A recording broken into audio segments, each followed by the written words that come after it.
sales is definitely one of the things that comes up all the time from people with challenges and so they want to get better at in business. We're so excited and thrilled and grateful to have Charlie here today. So I'm going to let Linda just do a little bit of a intro. Is that all right, Linda? That's fine. Yeah. You're looking at me like, oh. I don't ever know if I've spoken to you in person, Charlie, which has a weird thing to say, but I've seen you at a lot of events and our paths have crossed in various places at various points, but I'm not sure if I've ever had a one-to-one conversation. My children. I feel like you gave me a brownie. Did you give me a brownie? Oh, that would seem very likely. Oh yeah, I mean, I remember in that little room off of a canteen with Fran and Abby. Yeah, okay, then yeah, you definitely probably had a brownie from me. That's so funny. Most people know me as the cake lady. They're like, you're like the lady that always brings cakes. Yeah. That's a good thing to be known for. And basically, from afar, I've watched you like woo catapult up and up and up, and it's been really exciting to like kind of witness your journey. So it's just really, really nice to have you here, and I'm excited to get your book through the post when it arrives. It's on order.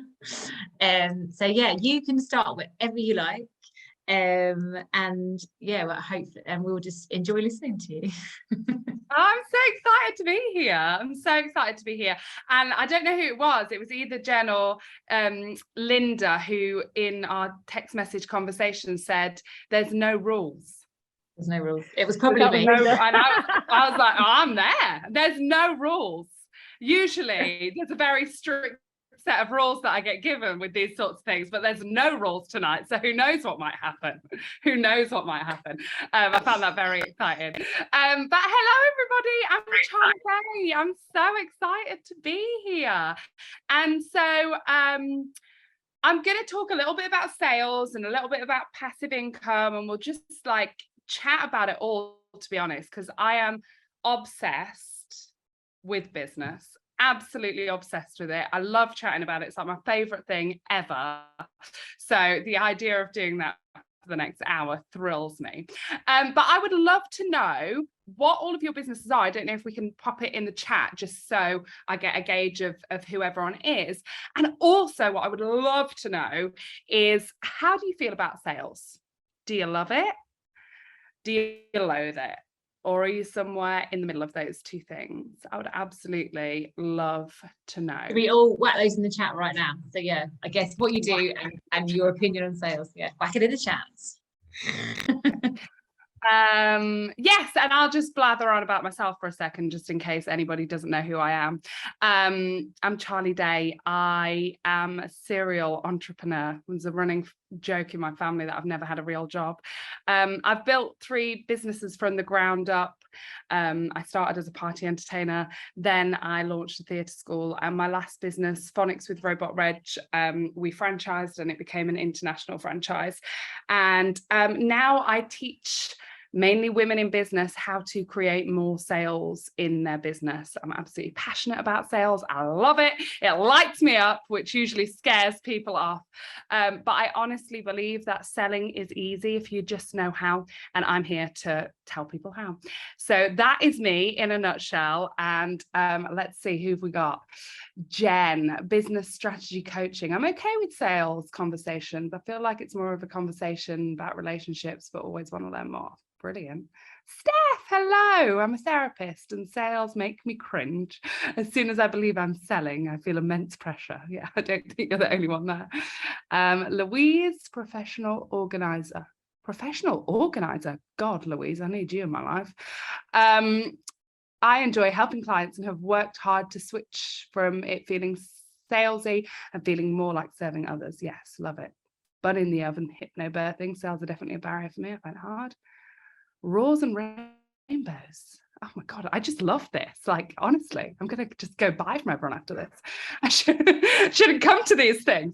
I make handmade children's and adults clothing. I hate sales. Brilliant. So we've got a bit of a mixture. Sales makes me feel icky. I get that a lot. Hi, Vicky. Yes, on the button learning. I've heard of this one.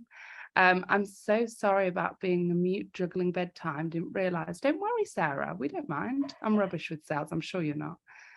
Nicola Gift Shop. Hello, Nicola. How do you feel about sales?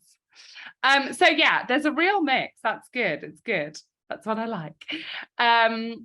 And I often think that when I turn up to these events and I sort of say that I love sales, it does make people run a mile. But those people who've said, you know, it's all about serving your customers, it's all about understanding what your customers' biggest problems are and working through that. And so I have a strategy which I call the perfect sales system, because I believe that you can create the perfect sales system. And I also believe that sales is a science. So anybody can learn it. So I don't want anybody who's sitting there thinking, I can't do it. I'm here to tell you, yes, you can. You absolutely can do it. I used to be terrible at selling, and I've learned how to sell, and you can too. It's not an art. It's not one of those things that some people are good at and some people aren't.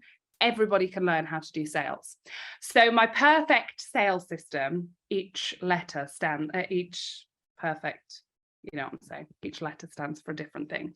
And so I'm going to whiz you through those to start us off with. So P stands for problems. And this is, oh, Sarah, hello. Little Story Shapers, I know Sarah. P is for problems. So the first thing that you have to do before we even start with the sales process and start worrying about those conversations or the icky feeling or anything is identify your client's biggest problems. So I'm reckoning, because we're here tonight and we're all got established businesses, that we know who our ideal client is. Give me some nods. We know who our ideal client is, or are we still working on that? We know who our ideal client is. Okay. Yeah. We're saying we know. Vicky, you know who your ideal client is? Yeah, she's all good. So we know who our ideal client is, that's fine. But what are our ideal clients' biggest problems? What keeps them awake at night? What do they really want? Because if I have got a problem and you can solve it, then it starts already becoming not about selling. And so I always use this analogy, like imagine that you really needed a birthday card. You really needed to buy a birthday card. And so you stumbled across M&S and you were like, oh, brilliant. I can go into M&S and I can buy my birthday card. That's absolutely brilliant. So you walk into M&S and then you're looking around, you can't find the birthday cards anywhere. Like, where the hell are the birthday cards? Where are the birthday cards? Like, I need a birthday card. That's why I'm in here, to buy a birthday card. And so you go up to a shop assistant. You're like, I'm looking for the birthday cards. Where are they? And they're like, oh, we've put the birthday cards away because we didn't want to seem too pushy. We thought if we had them out, that might seem a little bit pushy. Like, no, it's not pushy. I want to buy a card and I can't find them.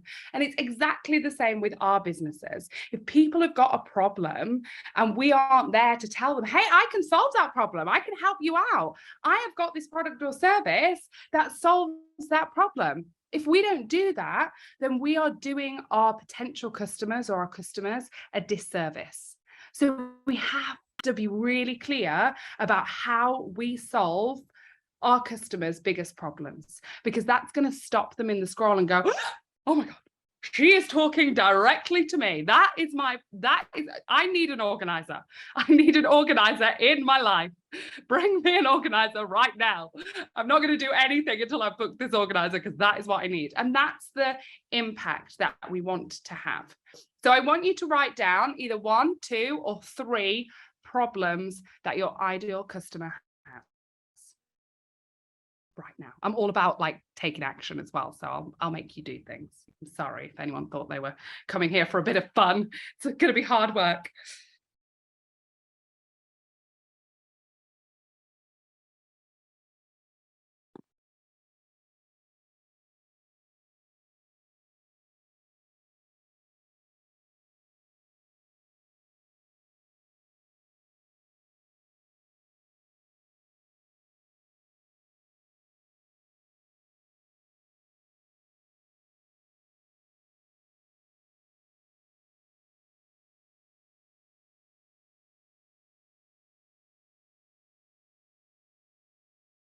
Okay, has everyone at least got one? At least one? Yeah, good. Okay, so my E in the perfect sales strategy stands for engage.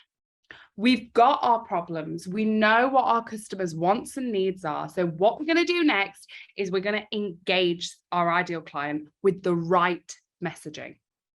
And the right messaging is the key part of that sentence, because I have worked with clients who, you know, have got really big businesses, but they get to a stumbling block because they might have a really great marketing budget and really great marketing strategy, but actually their message isn't right. And I believe that, you know, with these ideal clients' biggest problems, that's something that might need revisiting time and time again, because, for example, the current climate that we're in has changed people's buying habits. And so we might need to go back and adjust everything to change our message so it hits home in this, you know, September 2022, with the cost of living going up and everything that's going on. We need to be very reactive to that. So it's not like we do this once and we never look at it again. Things might change. We might need to shuffle things around a little. We might need to rephrase. We might need to change it completely. But if we know the strategy that we're going to follow, it's going to be really easy to do that. So how are you going to engage your ideal client? Well, we know our ideal client really, really well. So where do they hang around? Where can we find them? What social media platforms are they on? You know, maybe you run an in-person event like Sarah does. You know, where do they hang around? Do they go to Sainsbury's? Are they in Asda? Like, where are these people? How can we find them? How can we get in front of them? And once we are in front of that ideal client, what are we going to say to them that's going to make them feel like we are talking directly to them? And that's the important thing. And I want you to go away from this tonight and have your eyes open to when you read a post or, you know, digest an email or, you know, stop in a magazine and think, oh, that looks interesting. And I just want you to catch yourself in that moment and think, what was it that made me stop? I tell you what sometimes makes me stop is like a family on a beach being like, we live on a beach and make loads of money. I'm like, tell me more. I want this. Or the Disney cruise. That's what comes up in my algorithm. I'm not going to lie to you guys. It's always the Disney cruise. But I'm very aware of like what interests me. Why did I pick up that drink that looked really snazzy? What was it about it that drew me in? The more that you can get inside your ideal customer's mind, the more that we're going to be able to engage with them, the more that we're going to be able to build those relationships. So we've got to turn our minds and open our eyes up to all of these things.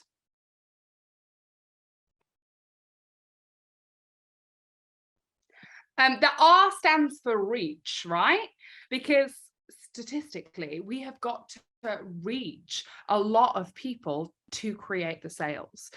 And as you get better at creating this sales strategy, that reach is going to be a really important part of it. So how many people do you need to reach to create one sale? If you know for every 2 inquiries that come in, you make 1 sale, then you can know that if you want to make 10 sales a month, you need 20 inquiries to come in. And knowing that conversion rate helps you. What I'm all about is not just hoping on a wish and a prayer that sales come in. It's like, okay, it's October. This is how much money I'm going to make. This is how many sales I'm going to make. This is how many inquiries I need to get in to make those sales. And I'm based, you know, I can create a whole year worth of strategy based on that, because I'm in control of my sales situation. And if we are going to grow and scale a profitable business, we're going to have to be in control of our sales. But just let's start with a month before we worry about the whole year. Let's start with a month and think, okay, how many sales would I like to make in October? We'll go with October. It's already September. We're only 8 days in, but I've got to start afresh. How much money would you like to make in that month? And I do talk about money. The money mindset should have come before me, shouldn't it? How much money do you want to make? And just be like really audacious, like put it out there. How much money do you want to make? No one's going to, I mean, I'm not going to ask you to tell me, but no one's going to judge you. Get it down on a piece of paper. I actually always do bronze, silver, and gold goals for this exact reason, because what used to happen to me all the time, I kid you not, I would write a number down and I would get like that exact number. And I was like, damn it, why didn't I write double down? I should have written double down, because then I would have got double. And so now I do a bronze goal, which is like, I'm probably going to achieve that because, you know, I'm like a grade A student. I want to do well. I want to achieve my goals. And then a silver, which is like, oh my gosh, if I got that, that's amazing. Then I also do a gold goal, like that would be incredible. That's like, that seems very incredible. And so this can you still see me? Yeah, it's all good. This year I've hit my gold goal 3 times. And I do believe that if I had not have written it down, that would not be the same. Yeah, so we're 42% more likely to achieve our goals if we write them down.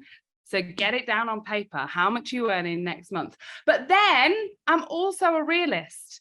I don't want you to write down £1 million, Charlie. I'm going to earn £1 million. There, I've written it. I'm 42% more likely to achieve it now that I've written it down.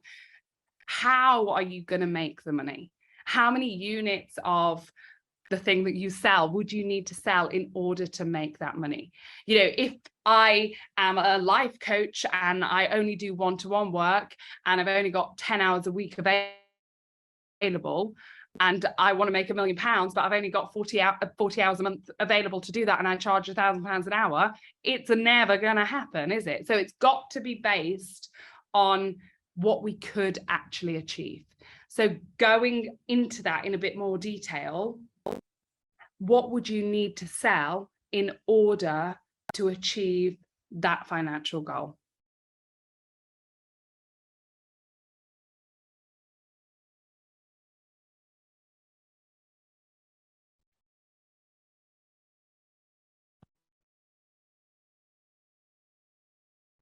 And then we need to think about, and I do this a lot, this is my sales, I'm not in the middle of the screen, this is my sales funnel, right? So people come in the top through my sales funnel and then come out the bottom of the funnel as a customer. That's what we want, people just moving through the funnel all the time. How many people do we need to get in the top of that sales funnel to get the number out of the bottom to make the money that we want to make?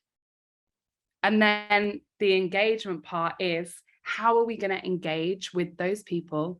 How are we going to have those conversations to get them in our sales funnel, to make the sales that we need to do, to get the money that we need to make? And so you can see very clearly how it becomes a really clear strategy of, yes, I can see that that could happen. Actually, I think that number's really doable. I think I could go higher. I think I could be more audacious with my goal. That's what I'm all about. Dream big, why not? Why not? So yes, that is my E. Engage with your audience. In like a very simple term, like conversations equal sales. The more conversations that you have with people who are your ideal client, the more sales that you're going to make. It's as simple as that. So we've got to engage people. We've got to make sure everybody knows what's for sale.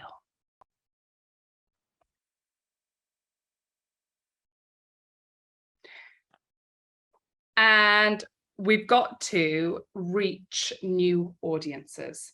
So sometimes when I work with people, we get very comfortable with what they've already got. I think this is a trap that we all fall into. But there's so much opportunity out there. And I think of opportunity in 3 circles, 3 different sized circles. So I've got a really big circle over here. It's massive. And that's all of the people that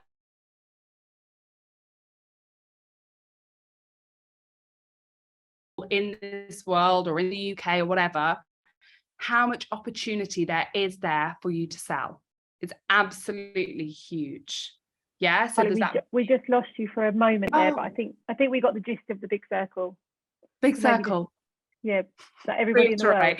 So the big circle is people that haven't found out about you yet. They don't know about you. So think about all of those people that could possibly buy from you. Oh no, have you lost me again? No, all of those people who could possibly buy from you who don't know about you yet. There's so much opportunity out there. And then the next circle is a bit smaller. This is all of your followers, the people in your Facebook group, the people in your community who know about you, whatever it is, all of those people who haven't bought from you yet, who absolutely know you exist.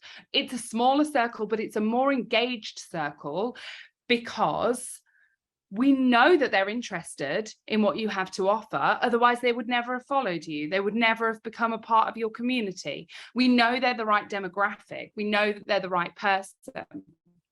And then the third circle, which is the smallest circle, is your current customers.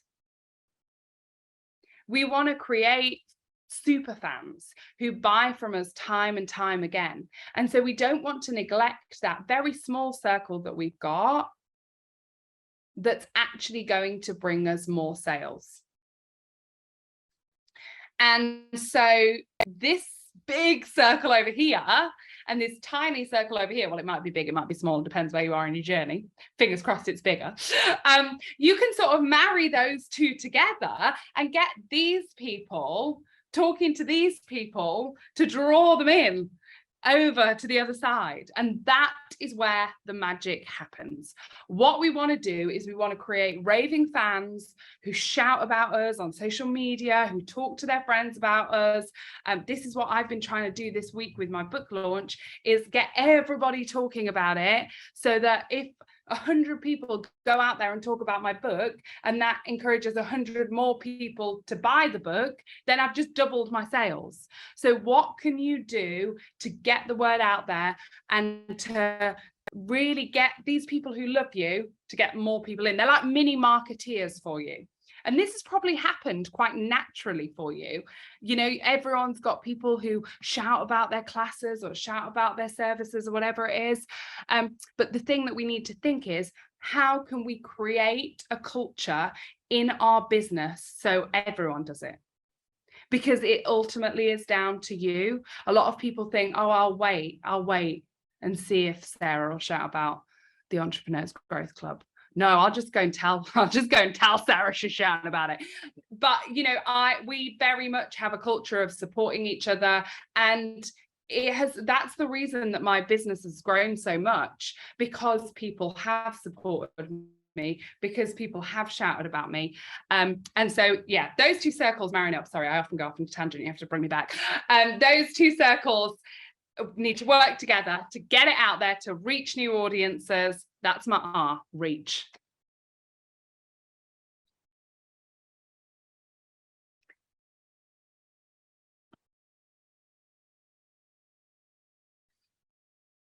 And my F, of course, my favorite thing in the whole wide world, follow up.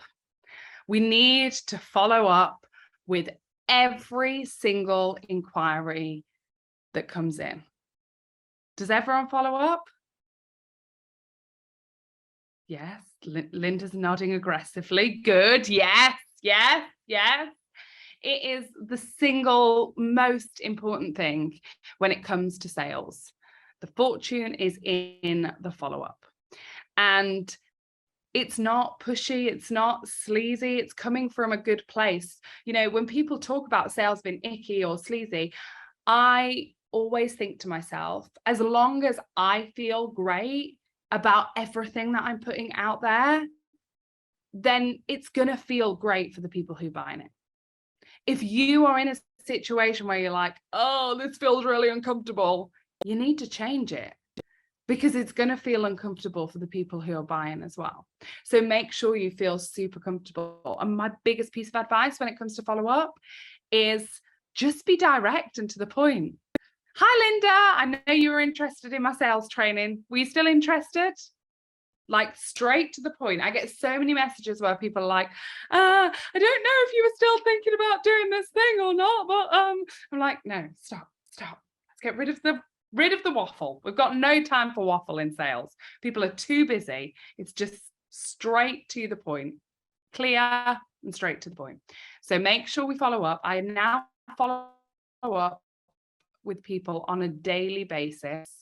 You probably need to follow up with people a lot quicker than you thought.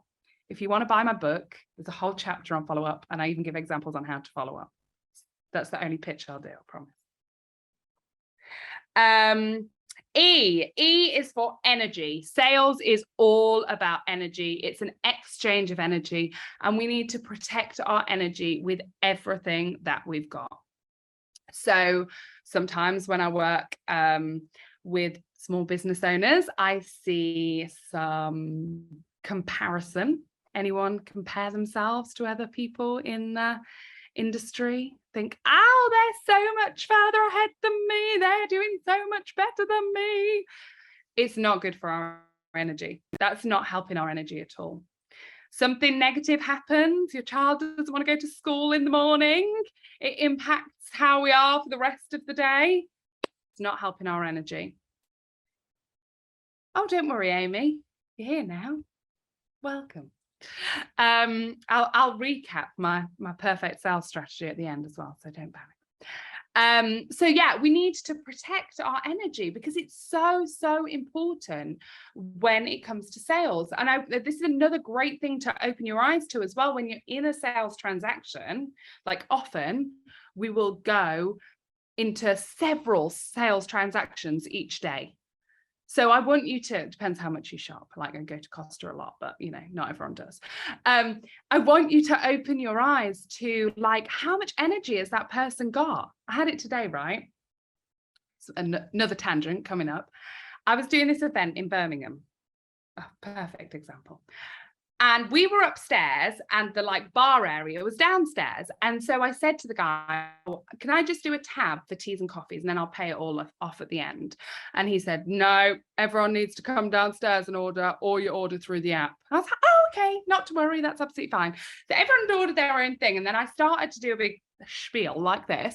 And the guy came and said, is everything okay? And I said, it'd be really great if we could get some teas and coffees, like just replenish everyone. Is that okay? No, you've got to go downstairs to order it, or you can order it on the app. I was like, oh, okay, no worries. I just thought maybe since you were asking, you could do that.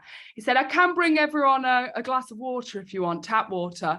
I was like, oh, okay, brilliant. Yeah, bring up the tap water. That'd be great. I was like, so let's just break this down. He couldn't take a round of drinks that was going to cost probably about 40 or 50 pounds that he was going to bring into the business. Could not possibly do that. But it was fine to bring water that's free. I was like, babe, I think you might need to take the book with you. You might need the book. But you know, energy is so important, and I pick up on people's energy all the time. We all do. So open your eyes to like, who's got good energy? Who do you love buying off? Because that's what I want for people. I want like the sales exchange to be a really positive thing, like a really exciting thing. I don't want people to feel worried about it. If somebody was like, oh, I'm not sure if I should buy this or not, I'm like, it's either a hell yeah or it's a no. Energy is everything, and protect yours with all you've got, because honestly, the better your energy is, the more sales you'll make. C is for conversion. I've already covered this a little bit, but getting on top of those conversion rates is such a good idea. And you've got to believe me when I say it, like, I am not a spreadsheet girl at all, but I have had to change my ways to get on top of my conversions as soon as I realized how important it was. Like, I know my conversion from inquiry to call to sale, but I also know different conversions, like people are more likely to buy through email than they are through a social media message. I've got a higher percentage of conversion through talking to people on the phone. Bloody love a phone conversation. People always buy when you chat to them, but in 2022, everyone doesn't want to chat on the phone anymore. So it's knowing those small things that can be such a game changer for your sales strategy, because if I was struggling for sales one month, I'm like, right, I'm going to bang out 5 discovery calls because I know that I'm going to be able to convert them on a discovery call. So knowing what that is for you, what sells best.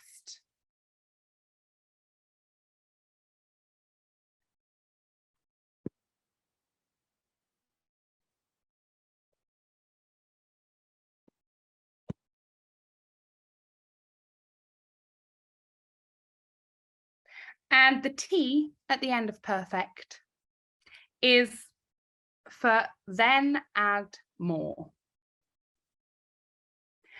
And what I mean by then add more is in 2022, we demand excellence. That is what has changed since, well, in the last, I'm going to say 2.5 years.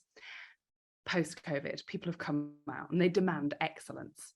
And the whole culture of things just being okay has gone away, certainly in the online space that I live in.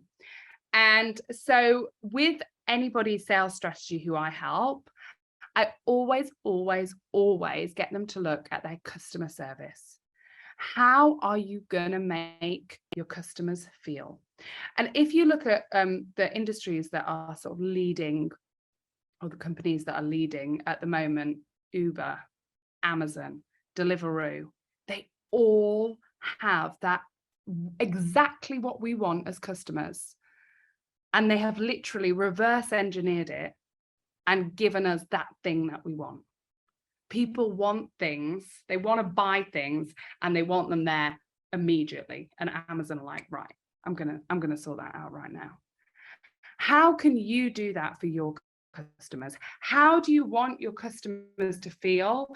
And how can you reverse engineer that so it becomes part of your sales strategy? Because I think this idea of excellence, adding more, should happen from moment of inquiry, or even when they start following you. And I have this thing. I want everybody who I work with to be in the top 2% of salespeople. And it's not hard, because you just have to do things that other people aren't prepared to do. So like, for example, follow up that I've already spoken about.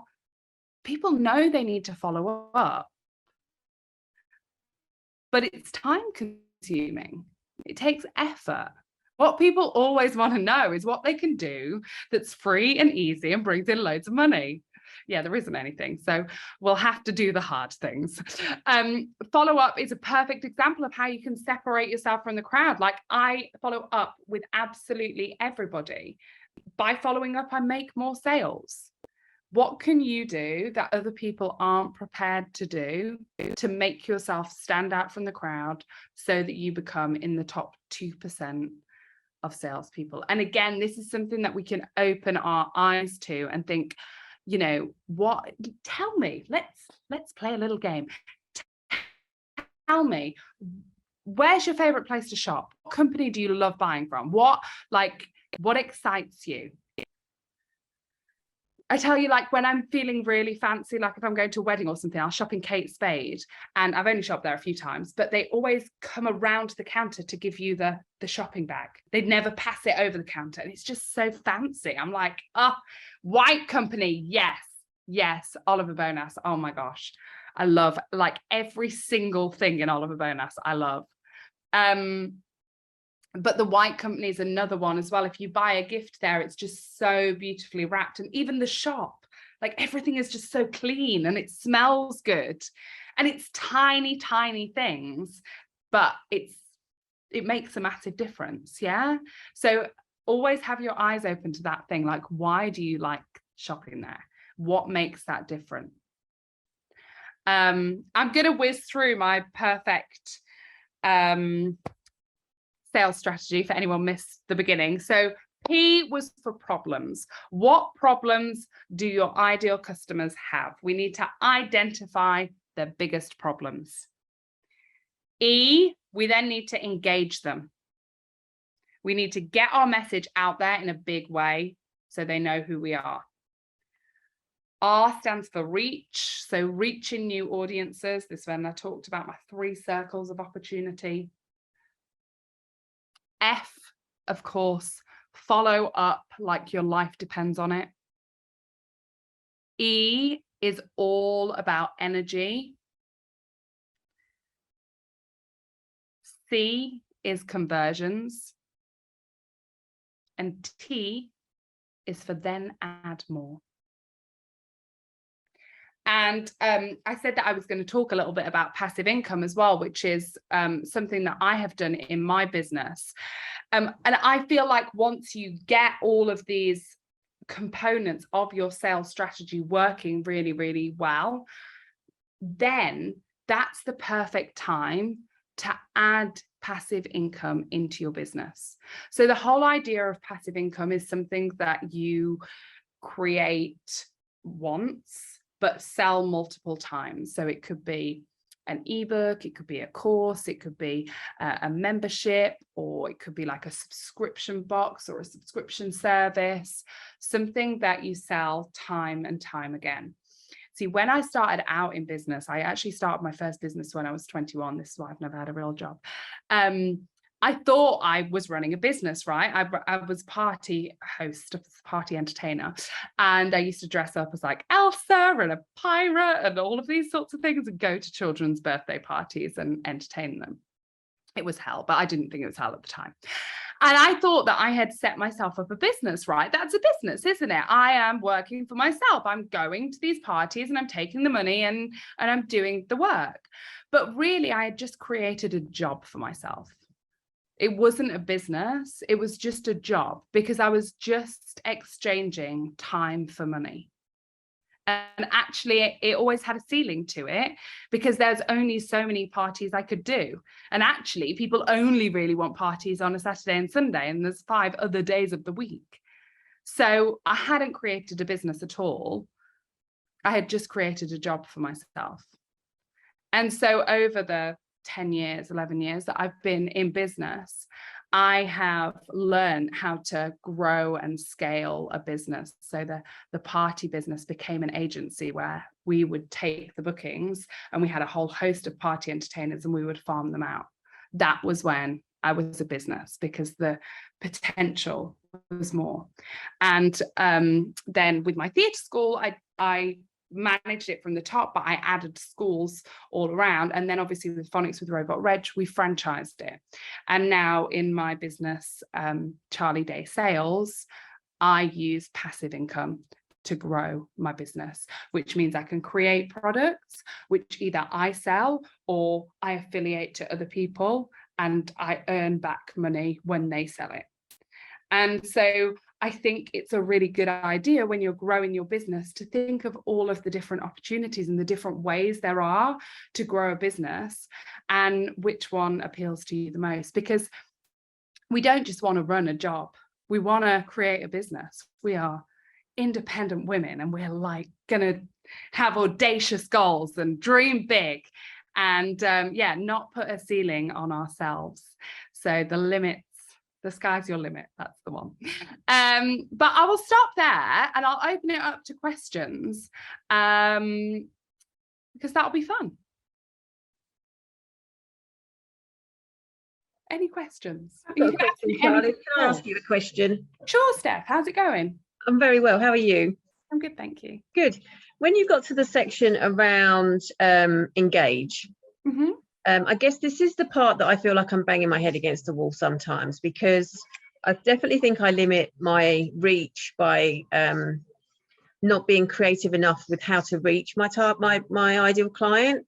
Okay. And I think certainly over the last 2 years, that's not been helpful because we were shut down. So we really all focused our energy on social media and email marketing and things like that. And I'm always trying to work out other creative ways to engage with my ideal client.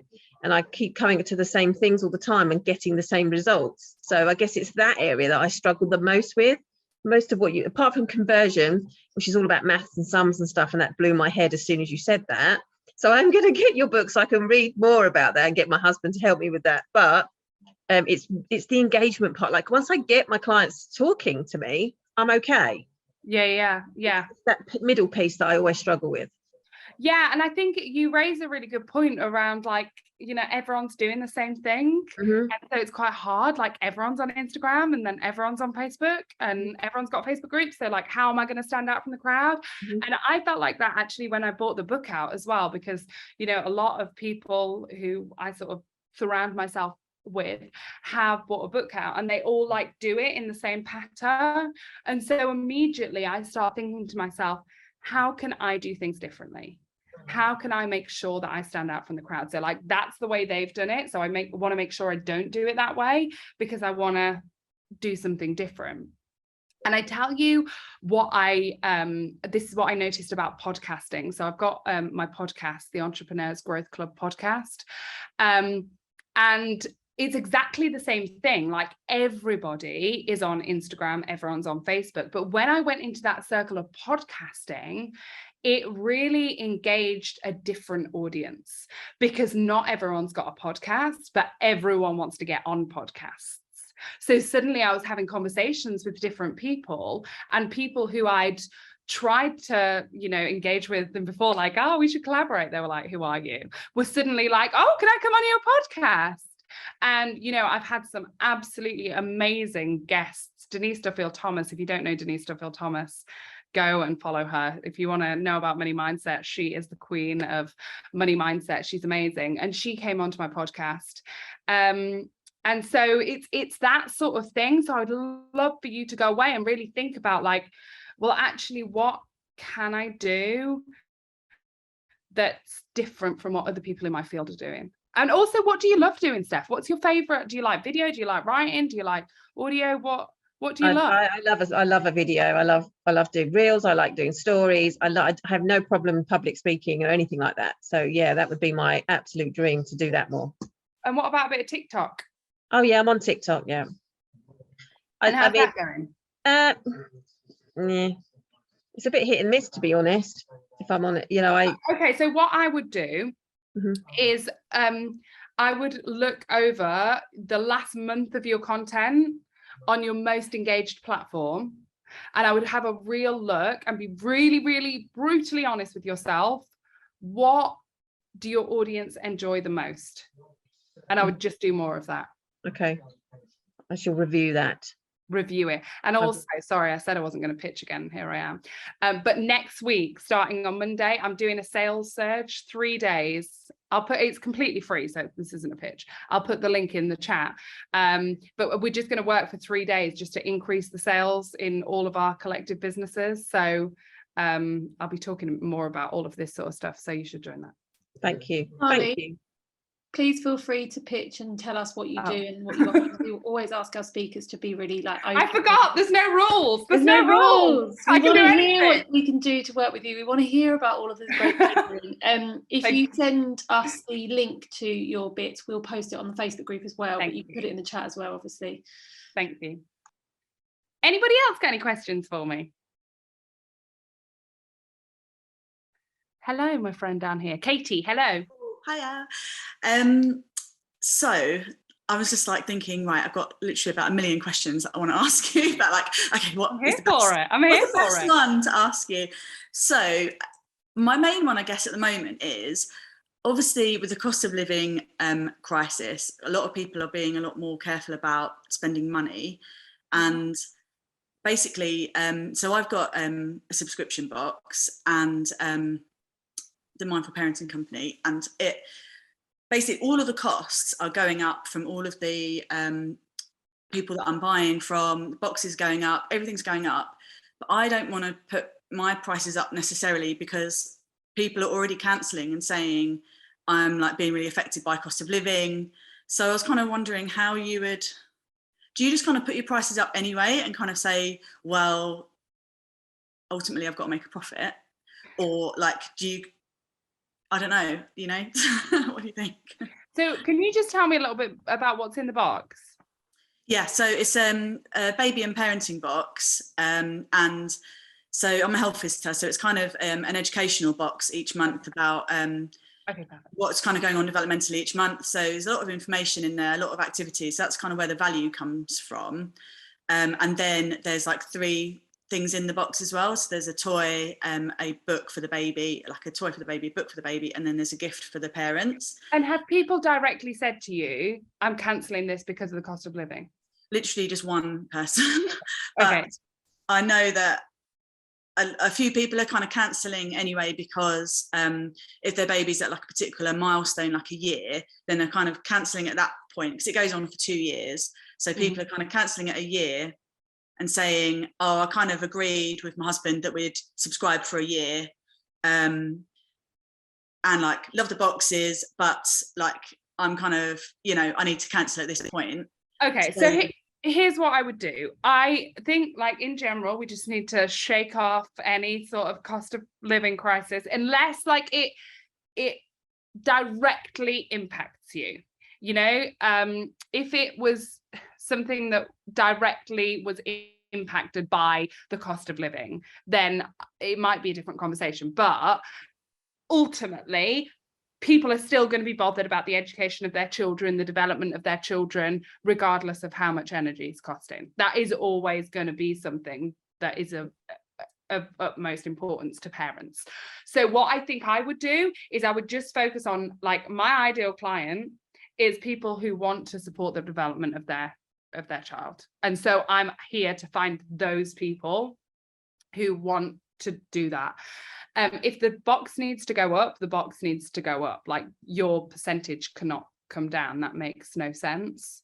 If you are finding it to be such a problem that, you know, 50% of your people dropped off because of cost of living, then I would say, why don't you create a different product for the audience that you've already got that is more profitable to you? So maybe it could be something like activities that they can do, that they download each month, or they get emailed to them each month, that costs you nothing, but you're just putting the ideas together, that could be very low ticket, that people could still buy even if they were getting affected by the cost of living.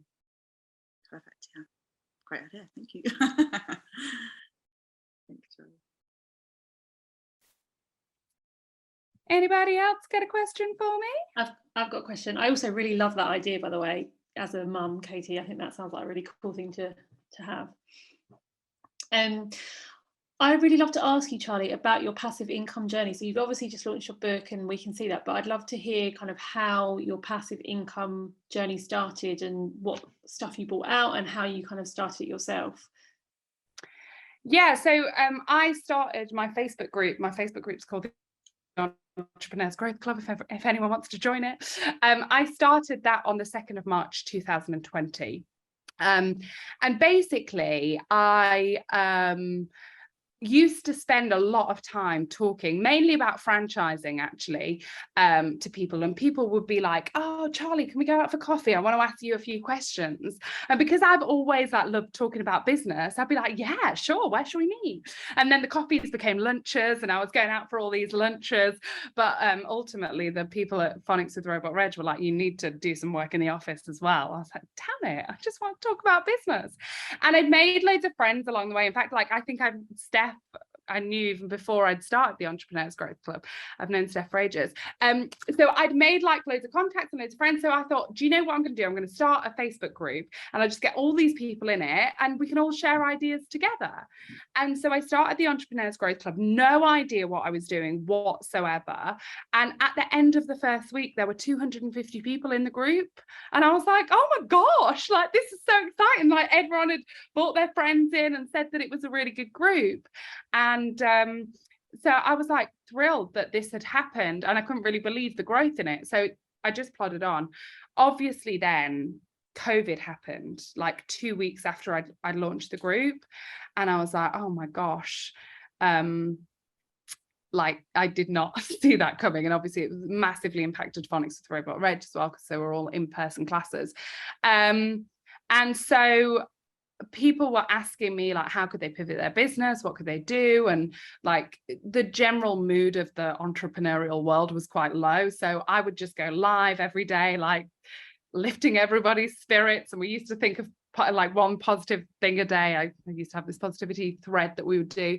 And again, it grew and it grew and it grew. So I decided, I think I got to 1,000 members, and I was like, I'm gonna put up a membership. Like, obviously Phonics with Robot Reg was like not happening really. So I was like, I'm going to do a membership. So I put a membership out there, again, not a clue what I was doing. And I managed to get 7 people into my membership, which obviously There isn't really much of a membership. There's only 7 people in it, but there you go. That's your conversion rate for you, isn't it? You know, ultimately I needed a lot more people in the top of my funnel to get the numbers that I wanted in the bottom. Whereas I was probably thinking like, everyone will want to sign up to this. And then I did a course on passive income whilst I was off with, you know, doing the whole COVID thing. This came up and I was like, brilliant, I'll do that because I've got nothing else to do, apart from, like, you know, look after a child, but we'll glaze over that one. And so literally on the first week of the course, she was like, right, I'm going to teach you about passive income and everything. My biggest piece of advice is do not start with a membership because you need lots of numbers. And I was literally like, I literally just signed up the first people to my membership, but I was a bit like, well, I've made my bed now, I'm just going to have to lie in it. And to be honest, if I look back now, right at the beginning, my messaging was completely waffly. I wasn't talking about sales, I was just talking about anything, you know. I was just like, I can help you with anything. You know, we all know in business you need to niche, you need to go narrow to go deep. And I did always talk about sales. That was always my sort of USP, but my messaging just didn't quite marry up with what was coming out. So over sort of the last 2 years, I've really tightened that up. I created my own sales course, which I've launched twice now, and that's sold massively. And then I've got a mastermind and I've got an accountability pod. And I suppose everything that I've got has got different levels of passive income. So I've got a course online which is called Mastering Your Marketing, which is like sort of your first step to your sales success. And that's £69. It's on my website and people buy it all of the time. And obviously that's already created, it's already out there. You can go and download it and consume it at any time. And that is true passive income, right? Whereas like a membership isn't really, like, it's quite a lot of work to do a membership, really. So that's very semi-passive. I remember after I'd done the passive income course and I was like working my absolute arse off to get people into the membership, I remember saying to my husband, this doesn't feel very passive at all. But, you know, it sort of will in the long run. But yeah, I think, you know, again, we live in a world, 2022, where you need to have more than one income stream. And if COVID taught us one thing, it was that.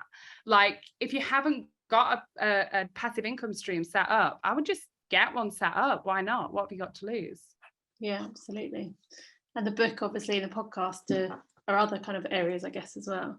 Yeah, I've got 12 different sources of passive income or semi-passive income. It's amazing. Very inspiring. Thank you. I'm going to jump in now. I've been very quiet for me. I'm really not very good at being quiet either. I would love to know a bit more about your book and how you published it and how you went about it. I've been writing a book all year and it's been a bit of a journey. And I hadn't really thought about beyond really what I was going to do apart from use it in my classes, but I'm just very interested to know what you did. So yeah, that's my question. So if I take you all the way back to 2018, I had a bit of a moment in 2018, and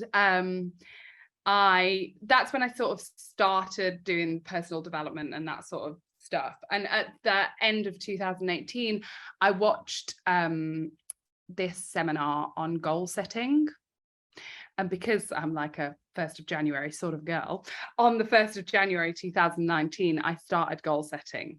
And I started with a list of 10 goals. I've actually got a journal as well where I map out this whole goal setting thing that I do. I started with 10 goals, and the whole idea was in 10 years' time, you would have achieved these 10 goals, right? And I write the goals out like I've already achieved them to trick the mind into finding ways to help me achieve these goals. And one of the first 10 goals that I wrote down was that I have written a book. So every day for the last 3 years, I have been writing, I have written a book, I've written a book, I've written a book. And when I wrote it down, I had no idea how I was going to do it. I just knew that I really wanted to. And I love reading that sort of, like I read sales books all of the time. So I knew that I wanted to write one.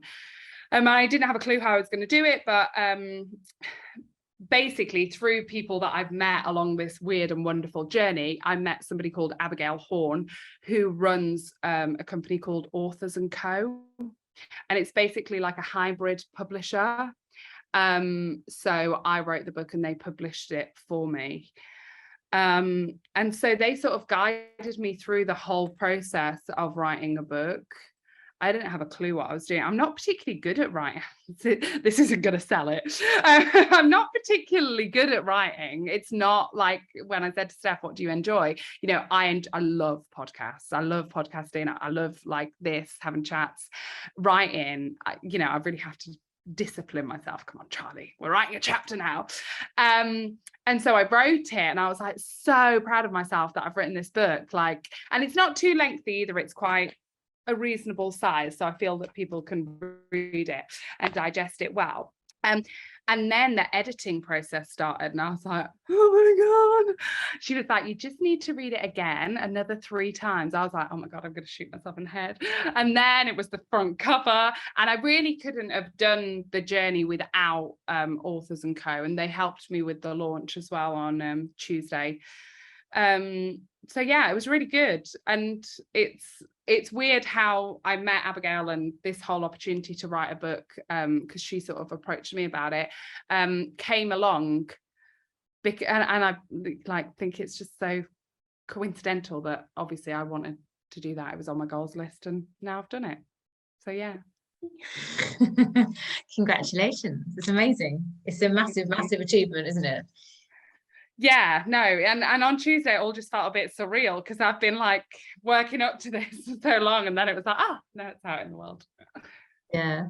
Oh, it's amazing. And holding it in your hand as well. So that's yeah. This is a really random thing to say, but the picture behind you on the wall looks a bit like someone's bottom to me. Like it looks like someone bending over and you can just... I thought the same. Yeah. Is that just my rude mind? No, I can totally see it now. No, it's definitely boobs. It's boobs, I'm telling you. You see boobs? Yes, well, you would see boobs, Kerry. Has anyone else got questions? I'll be quiet again now.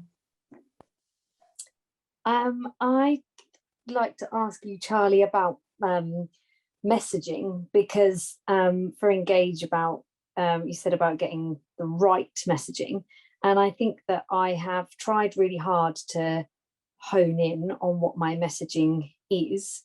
And because for my business it's storytelling and drama, and so there's the storytelling element is one area, and then it's got one message, if you like, and the drama has kind of got another. But it's, I don't even know what the question is. I think the question is, how do I know it's right? Like, how do I know I've got the messaging right? Like I have. So I would actually come away from that storytelling and drama and think about, what do people want most that come to your classes? What do they want? I bet your bottom dollar they don't wake up in the morning and go like, if only someone out there could storytell to my child, then the world would be a better place.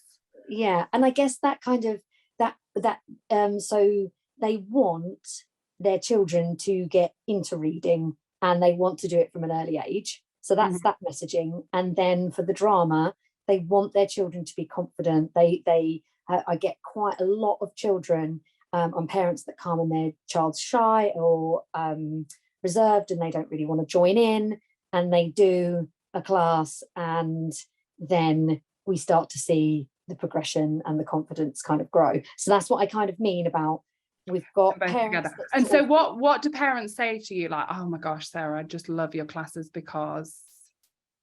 I think because they're really interactive, and people talk about how they never really imagined how the story could come to life in the room, and how they love how much their children interact during the class. And I have quite a lot of parents that say to me, oh, I've taken them to other classes and they just sit on my knee and they don't really want to join in. They come to your classes and they really want to get involved. And I think that's where the confidence kind of thing comes in. There's something about drama and drama activities that helps those children that are underconfident. And then the other kind of element is children that are maybe struggling with their speech and language, and because there's so much language in storytelling and stories, they then they sort of say to me, oh, I was due to see a speech and language therapist, but I don't need to now because I've really seen my child's speech come on. So I guess there's quite a lot of elements, and so it's how do you get it right? How do you know what? So I would be like trying to get an umbrella, like, you know, a class like no other, where your child will have so much fun, they'll interact without even realizing, or, you know, you and your child. Because I can see what you're saying about the drama and the storytelling, but I think it's more than that. And I think that that's what you've just said. It's about, and probably another thing is, you know, like as a mum, you just want to get out of the house. So going to the classes, isn't it? That's such a massive thing as well. So I would try and get an umbrella messaging out there that makes you stand out from the crowd. And it's not just about drama, and it's not just about storytelling. And then under that message, I would have other hooks that I use. So the speech and language was absolutely perfect, brilliant. You know, getting out and having that time with your child, you know, the adults love it as much as the kids or whatever. So I would have other points, and I would just like rotate them around. And I always do this with everything, so this is relevant for everybody. You know, if you're selling something, like let's say I am selling my book, there's lots of different ways that I'm going to talk about it, because what resonates with Sarah might not be what resonates with Steph. So you've got to find a lot of different ways to approach it, because, you know, I might have a little baby who can't speak and isn't reaching his milestones, and I see your advert that says it's going to help with speech and language, and I think brilliant. Or I might have a child, like my child, who is full of the confidence and the drama, but wants to do drama even more. So you would have to say to engage with that child. So that's really worth what different problems your ideal client might have, because there's every chance that there might be different problems for different ideal clients, and it's like, how can we tap into those different problems? But I definitely find like an umbrella. So like for Phonics with Robot Reg, we used to always say opening children and their parents to a world of literacy. So it's like, what is the bigger message, and then what are the smaller segments under that? And also it's like that, because parents can come from newborn to age 5. What you want for your newborn is very different to what you want for your child that's just about to start school. So then it's like tapping into those different audiences. And this kind of is another question in that when you're trying to find those ideal clients and find where they hang out, obviously different, there's going to be that group of mums that have just had their babies and trying to find them, and then that group of mums that have got older children and trying to find them. And I think I don't really know where to go next in terms of trying to find those people. Like, I've done lots on social media, and really I feel like, you know, I've got a sort of a good social media strategy, but it's now how to get out to other people and find them. So, I mean, what I would always be focusing on is who do you need most? What age group do you need most? I would have thought that your time would be best spent finding the babies, and definitely keeping them. So that's what my main strategy would be, absolutely. But if you've got like a particular class where you need some toddlers, I will be looking at the location and the timing and thinking, right, you know, for example, we used to have a class that was just around the corner from a preschool, and we used to target people who went to that preschool just for the morning, because it was an afternoon class and there was like somewhere for lunch, and it was literally like we planned their day out for them. So go to the preschool, then you have lunch there, and then come to our class. Sorted. So, you know, it's niching down, like, okay, where do they live, who are they, and how can we get in touch with them? But as a broader strategy, definitely starting with the babies. On this point, I will share with you, if I have time, my 5 hooks. So when I write, is that okay, Linda? Yeah. When I write any sales copy, so emails or sales posts and things like that, I use these 5 hooks as like a starting point. And this is like, I'm saying different ways to engage. So the 5 hooks, the first one, how will it improve their average day? If you can show people how it's going to improve their average day, that's going to hook them in to find out more details. Number 2, what results will they see? So showing that transformation.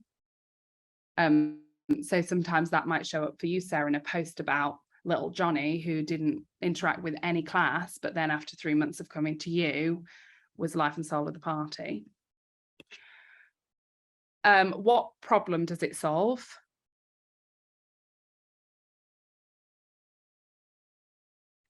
How will it elevate their status?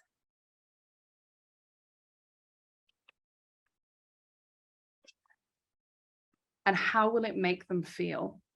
And that last one's such a key one. You know, people buy based on how they feel, not what they need, but how it makes them feel. So they're just, I find those, especially if you get stuck, those hooks are really good. Just think, okay, I'm just going to use one of these. Let's go with how's it going to make them feel, and create like a email or whatever, blog post, whatever you do, based around that hook.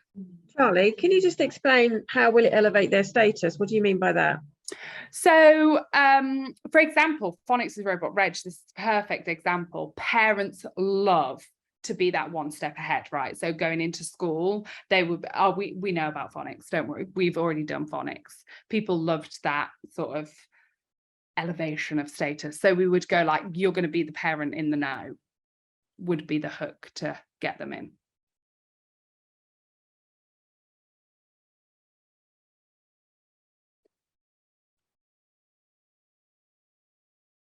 Any more questions? Anything?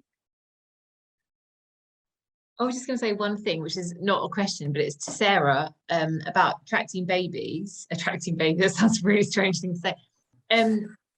I don't recommend you because I didn't know you taught babies. So do people all know you teach babies? Does that make sense? Because I have a WhatsApp group for every single hypnobirthing group I teach, going back since COVID, which drives me slightly nuts, but I'm too scared to leave them because they're really loyal clients that will recommend me on. So I drop the occasional text and see how they're doing. It's a lot of WhatsApp groups. My phone is very noisy. Anyway, they all are asking like, what class should we go to together? What should we do? So I recommend certain classes, but I don't recommend yours because I didn't know there was one aimed at their age group. So I don't know. It's just a point to make, really. Maybe it's obviously you're in a networking group here. Maybe we need to be a lot more clear about how we can, who do you need to help you? Does that make sense? Because I'm not the only person. Like obviously Kerry works with babies and mums. Other people, you know, there's quite a few of us in here. Vicky, yoga with Vicky. My God, what's wrong with Jan? Who works with Acronatal. Like everyone loves to recommend someone else because it's really nice. It's a really nice sort of vibe, isn't it? So tell us more about it, but maybe not right now. But yeah, feel free to get in touch. Drop me a spiel in the back of the book that I already give out, but it hasn't published. I've got a whole page of recommendations. Lots of people are on it. Kerry's on it. Steph's on it. You're not on it. So yeah, that speaks volumes though, doesn't it? That speaks volumes that maybe my messaging is not clear enough that it is a class that is suitable for you to come from newborn. We do need to. I don't think I knew that either, Sarah. Well, there we go then. So I've learned something this evening, haven't I? Thank you, ladies.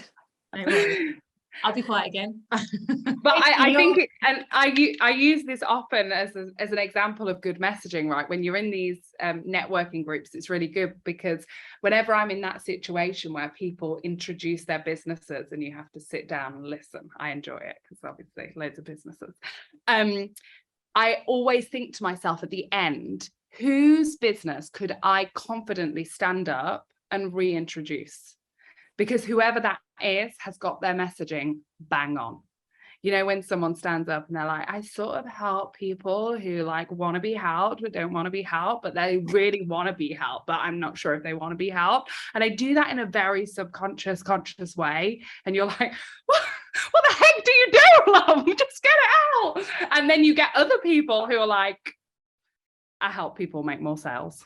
And you're like, brilliant. Yeah, I know exactly what you do. So it's really, really important, especially in these scenarios where you're relying on referrals and stuff, that you do make that clear, I guess.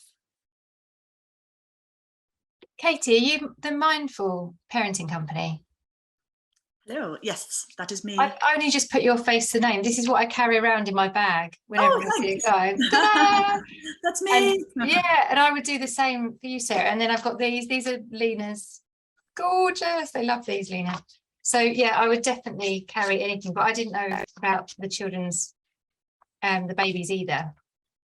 But yeah, I'm seeing parents right at the coalface, you know, the first week, or sometimes the first few weeks, mostly before they've even left the house. So if I can say to them, here's a great place to go, and they're really supportive, and I would be able to sort of sell the class on the basis of how breastfeeding friendly they would feel when they walked in. So, oh yeah, so-and-so will bring you a glass of water, or there's a quiet area to feed, or whatever, then I could definitely, yeah, share that. Could everyone share their like Instagram or whatever socials you use in the chat so I can follow everybody? Only if you're comfortable, obviously. Optional. Could I ask another question? Is that okay? Always. Doing that. Yeah. So, Charlie, I know you do your Sunday night lives. Yeah. You've done them for like ages, right? And they're always amazing. I'm always on them if I can. Oh, thank you.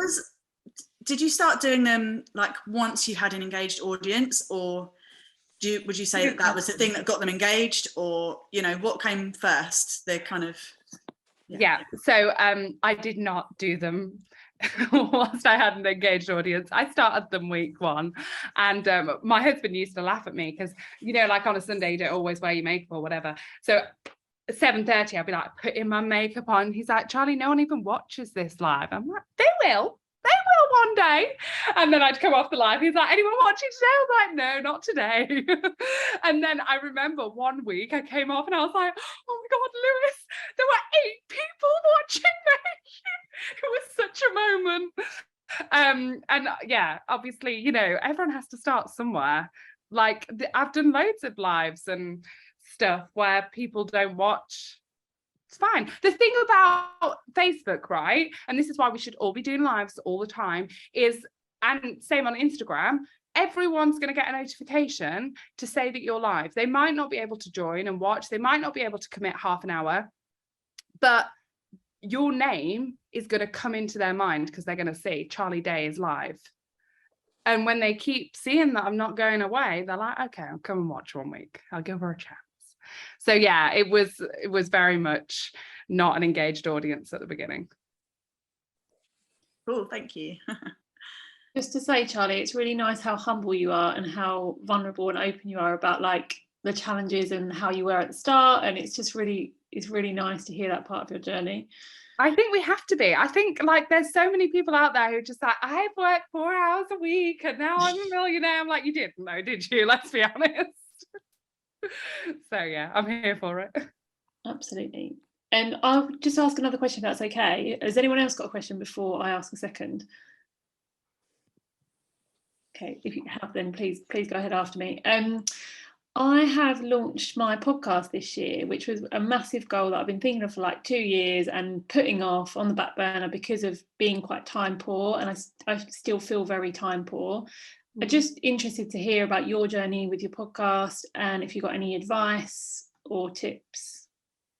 Yeah. So the first thing that I would say, and this is to everybody, right? Let's not put off our goals. Let's not like wait until one day, like, oh, one day I'm going to do this. One day I'm going to write a book. One day, like, what's stopping you from just taking a tiny bit of action towards that goal today? Because otherwise they're always going to be one day goals. And unless you're like, it's this date, like January 2023, it's never going to happen unless we put a goal to it. So well done for starting. Because when I started a podcast, I didn't have a clue what to do. I didn't know what to do. I was just like, heck, I'm going to find out. I'm going to learn along the way. But again, similar to the live, no one listened to my podcast at the beginning either. So weirdly enough, I didn't know that there was a way to like trick the algorithm to get your podcast into the podcast charts. I don't know if you know that people do that. It's very shady. So I was just plodding along with my podcast, and then suddenly one day someone messaged me saying, "Oh my gosh, Charlie, you're in the top 25 business podcasts." And I was like, "Oh my God, wow, check me out." And then as I figured out more what I was doing, I've been like up in the top 5 with like really, obviously Stephen Bartlett's always at bloody number 1, but One day for you. Yeah, one day I'll be me. So yeah, it was very much a work in progress. I think with anything that we're going to do, whether it's going live every week, putting a blog out, doing a podcast, doing a YouTube channel, consistency is key. You've got to have 2 things. You've got to be willing to be consistent, and you're going to have to work hard. I'm all about working smart. Like I've got a 5-year-old, so obviously it's easier now, he's at school, but you know, when I started, he was tiny and I was time poor. So I'm all about working smart, but you've got to know that you're going to have to put some hard work in there. But I would just be as shamelessly visible with that podcast as you can possibly be. Have a dreams collaboration list. Like, who would be your dream to get on that podcast? And be strategic about who you get on your podcast in terms of growing it. And I often think, you know, just ask the question. I've asked, so like I asked Denise, we got a podcast. She's like, yeah, sure. I was like, well, was not expecting that to be the answer. Now I'm scared. But yeah, just ask. And then also make sure that you ask them to share. Make sure that you know, are really upfront with your expectations of like, yeah, you can come on my podcast and I'd like you to share a story about it and do a post if that's okay. And people are like, yeah, sure, no problem, I'll definitely do that. But some people, like, if people don't ask me, especially if I'm on a podcast that might not have as many listeners, if people don't ask me, I won't always put it out. I'll be on the podcast, but I won't always put it out to my audience, depending on if I think it's relevant or not. Like if I'm on something that's less relevant to my audience and they haven't asked me to put it out, then I don't put it out. Yeah. Wow, thank you. What's your podcast called? It's called the Jen Lister Podcast because I couldn't think of a name. Okay. I mean, I would absolutely No one love else to is do going to my be called podcast, and maybe I'll ask you if that's okay. Sure, it's definitely fine. Can I ask a numbers question? And this is a true rookie business girl question, but how is there like a formula or a way of coming up with a figure that you feel you can reinvest back in your business? So, you know, what is your ring-fenced pot of money that says I will spend that on ways to grow my business? Such a tricky one. Such a tricky question. So now what I would say is that I reinvest. Is that the right word? Reinvest? Yeah. 10%. However, that wasn't always the situation. And I had really lofty goals for this business and I wanted it to grow really quickly. And because I'd grown 3 businesses already, I sort of knew what I was doing and I was like, right, Charlie, we can do this. And so in the beginning, I invested more than 10%. But now that I've got like a team and money going in and out and I need to be more strategic, that's what we do. Having said that, if you do not have a budget for reinvesting, which I didn't right at the beginning, I read all of the books, like literally all of them. Podcasts are also brilliant. Like there's so much information out there for free that you can go and soak up, but people just don't use the free stuff, right? Because when you pay for it, you're more involved. You're like, right, I've paid for this, so I'm going to do it. But in truth, there's loads of information on the internet for free that you can go. It might be harder to find. It might be harder to digest.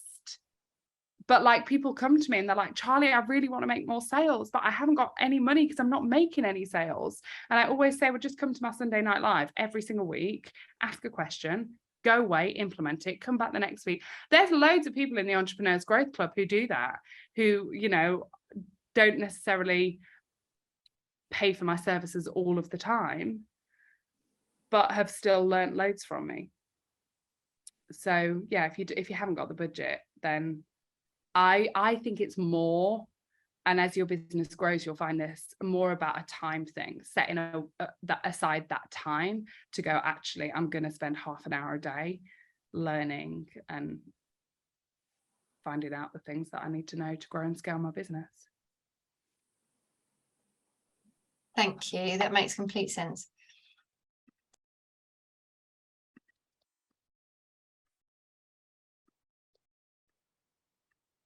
And with that in mind, I'll pop in my free 3-day sales surge.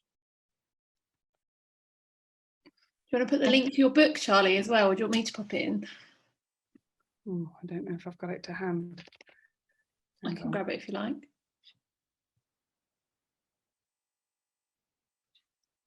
I've written down loads of good quotes, by the way. Do you want to hear some of your nuggets you've got? Don't put off your goals, crack on. Be shamelessly visible. I love that word, shamelessly visible. Consistency is key. I've just been like, I love a turn of phrase. So you say you're not good at writing, but these are great terms that you could write. I just think, yeah. I've got literally like 4 or 5 pages of A4. Oh wow. You need to send them to me. I'll send them to you. I am a note taker.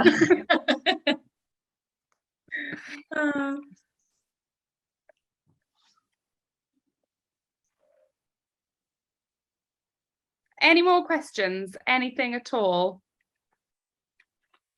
How much? So you've just got to put your link in for the 3-day sales surge. What does that involve? So like I'm just now, obviously you've just said like the thing is like the most important is actually investing your time, which I think is a really, really valid point. And as Jen said before, I think all of us are so like, oh my God, we've only got this many hours in the day. What the fuck do we prioritize, kind of thing. So could you tell us more about your 3-day thing? Yeah, and on that note, like I spent years saying that I didn't have enough time, and then one day I was just like, well, this is the time that I've got and I'm just going to work with that, rather than I probably spent a couple of hours just telling people how little time I had. I could have just been cracking on. So yeah, 3 days. I'm going live every single night with a different task. It's going to take about 20 minutes to complete the task, but the idea is within those 3 days that we're going to create more sales. Amazing. I'm just thinking, if you for example, I teach in the evening, and so I will be teaching next Monday evening. Is it you can catch up on the lives, I'm assuming? Yeah, they'll just stay in there. Yeah, it's a shame. It's nice to see it live, but yeah, for sure. Thank you. Does anyone else have anything they want to ask Charlie about?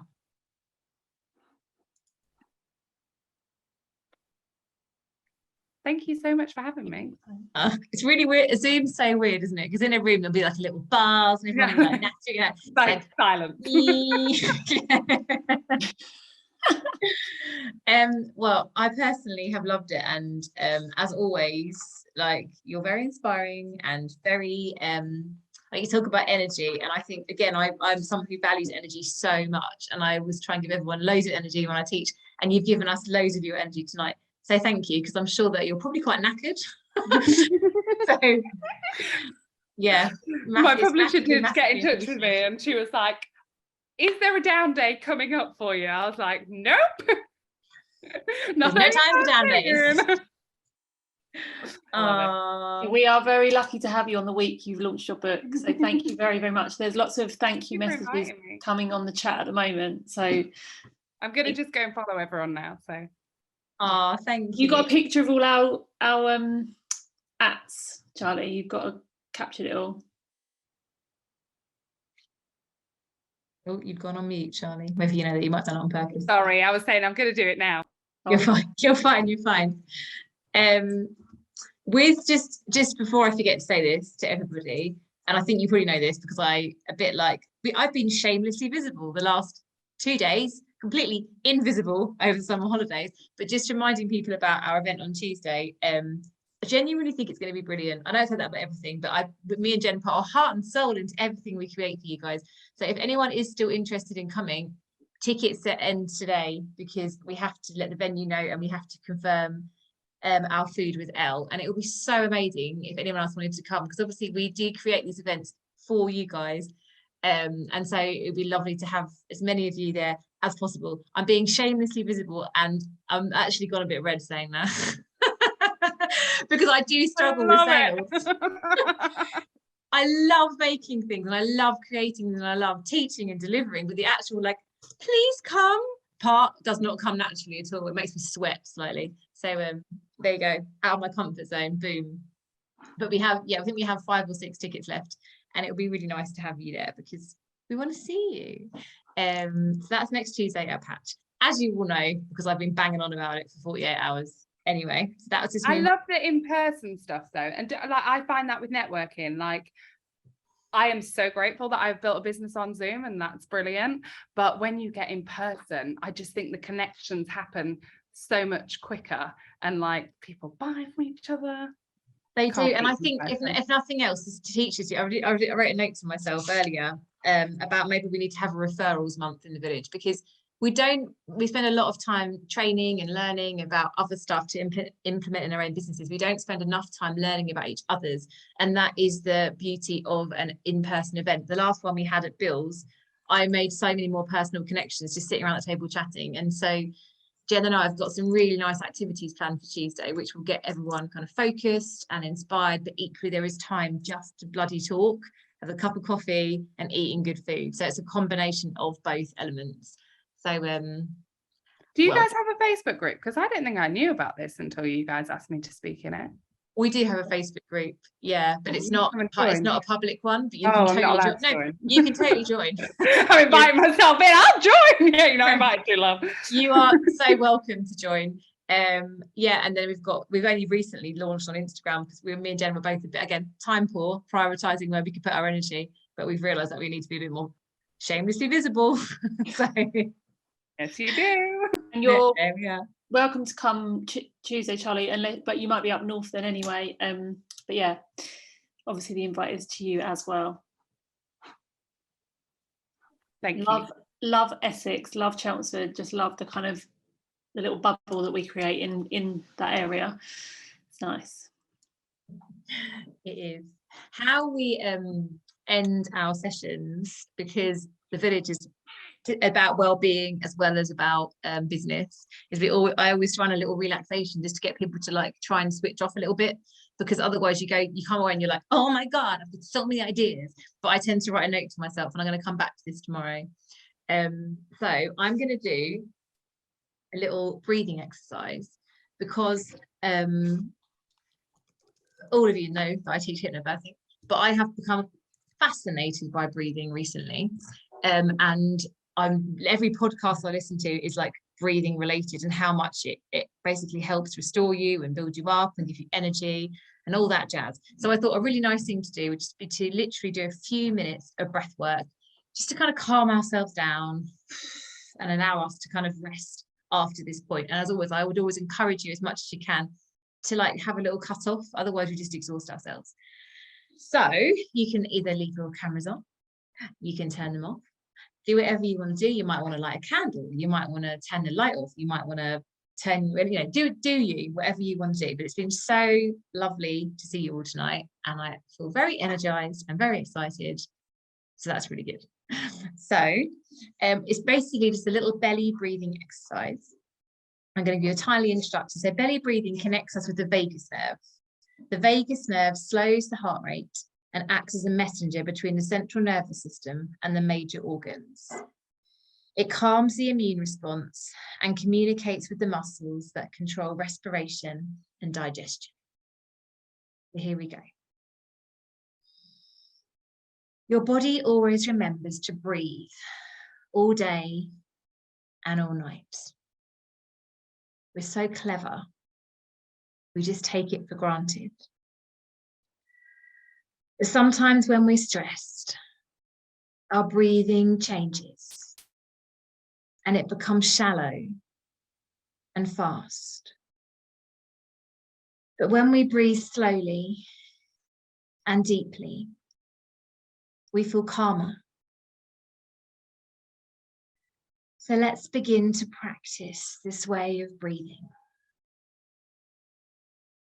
Rub your hands together several times. And when you can feel the warmth building, just place them on your tummy. Feel your hand on your belly and notice the warmth there. This is the center of your body, your core, and there is lots of energy here in your belly.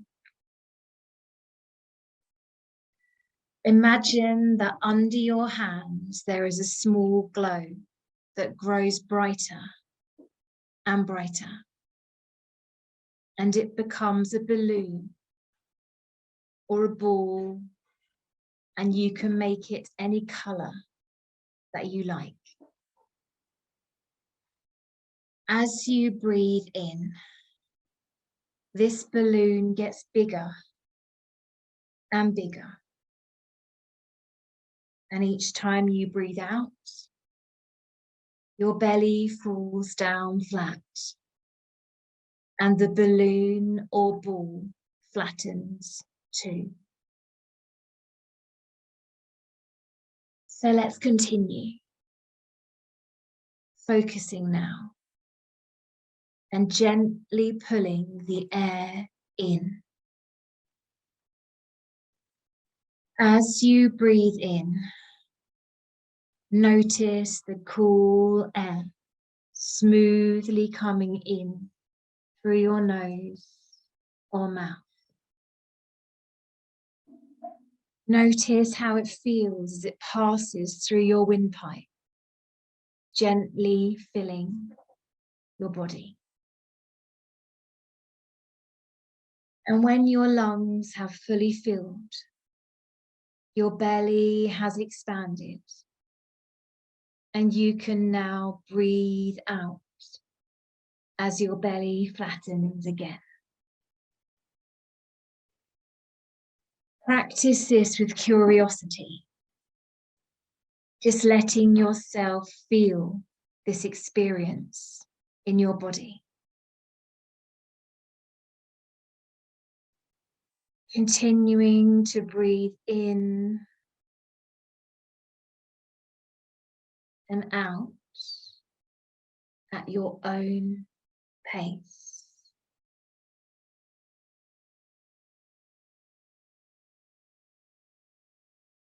And as you feel your breath slow, see if you can hold your breath for a few seconds on your in-breath. Just notice the hold and then very slowly breathe out when you're ready. Just being mindful, enjoying the flow of air, allowing it to calm you, soothe you, enjoying the pause at the end of your in-breath, and then the lovely release as your breath pours out again. Perhaps you can bring to mind something that you're grateful for or inspired by from today or this evening. And just allow it to fill you with excitement or gratitude, whatever feels most appropriate.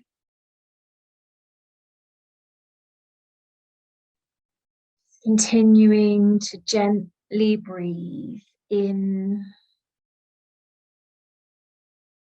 and out at your own pace, calming your mind your body, and your spirit. As we bring our breathing exercise to a close, you might like to see if you can find a word that you'd like to focus on.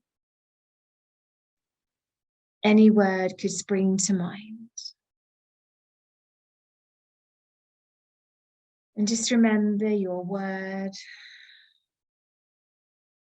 as you allow energy to flow into your body and you release anything out that's no longer serving you. So taking one last cleansing deep breath in through your nose, perhaps holding it before releasing out again through your mouth. And just reminding yourself of the miracle of breathing and how much good it does us just to pause, to notice, and to be grateful. Well done, everybody. You're very welcome to leave.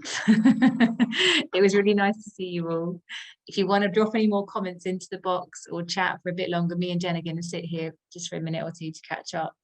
But yeah, thank you so much, Charlie, once again, and I hope you enjoy your hotel stay and have a good breakfast in the morning. I'm all about the hotel breakfast. Oh my god, same. I stayed in a hotel at the weekend and they didn't do breakfast. I was like, what?